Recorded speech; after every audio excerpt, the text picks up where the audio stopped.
We are in the grips of an unusual phenomenon. All over the world, people have been seeing giant triangles. The most famous, Belgium, 1989. Phoenix, Arizona, 1997. Tinley Park, Illinois, 2004, all of them at night.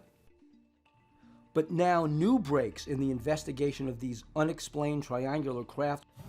We've uncovered rare, never before seen daytime footage taken in an area of California known as Triangle Alley.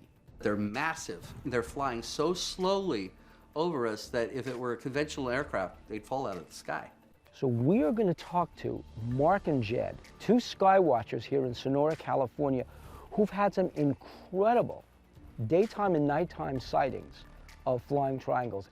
It was June 15, 2004, when I was here on that balcony right there with you. We were looking at the sky up there, and you videotaped a real triangle during daylight hours. Oh my God. I've got 3 lights in a triangular formation. Are you sure? Yes, this is, oh my God. I was right there next to him, and I was fumbling with my camera, but by the time I got everything up and running, this thing was gone. You missed it. I missed it, unfortunately, but Mark was there, and I'm telling you guys, this really happened. And these lights, they were equidistant. It seemed like it was from one solid figure. Yes, and they didn't vary as they moved across the sky. They stayed fixed. What the hell is that? Are you sure? It's behind those branches. You didn't see it? Oh my God. These UFOs originated back behind this ridge. Are you aware of any Air Force bases, maybe just an airport? Over on the other side of this ridge is Columbia Airport. It's a very small airport. They don't even have radar. What about military? The only military base is Castle over in Merced, and it's closed. Well, people might be tempted to ask, why is it that you both see so many UFOs? I've watched for literally thousands of hours for a few minutes of footage. This was more than just a hobby. Oh, for a while there, it became an obsession almost. Just wanting to know what they are. Sounds like it paid off. Sort of, yeah, I want to know. I still don't know what they are. I still want to find out. But we have what they are. daytime footage. That's Yes. just so incredibly rare. I hope it can be analyzed and independently, and so we can see what these are. The Mark Olson video is really interesting, not just for what it is, but because it's so reminiscent of the video shot in Belgium in 1989. Both the Olson video and the Belgium video were 3 lights in a triangular formation.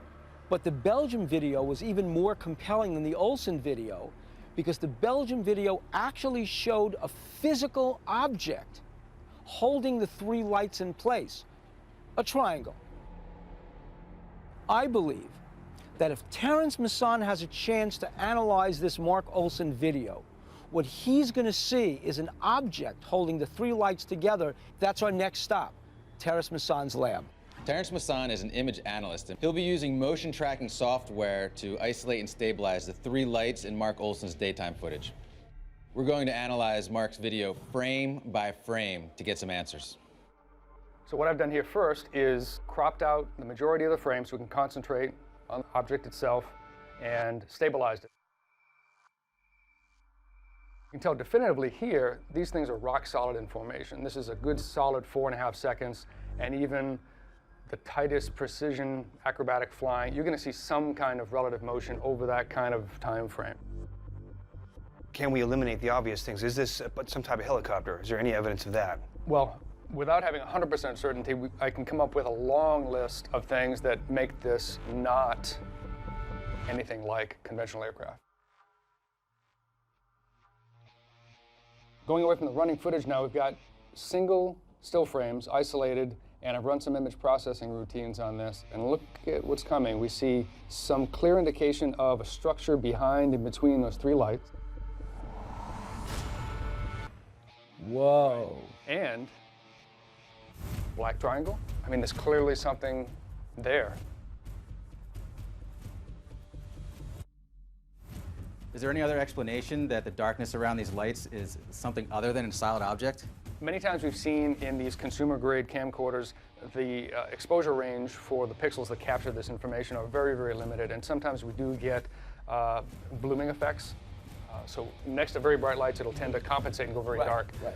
That's not what we're seeing here. It's too consistent over too long a footage What's your best guess? What are we looking at? My best guess would be we're looking at a single triangular-shaped dark craft with 3 very large either propulsion or illuminating lights that's not consistent with any man-made craft.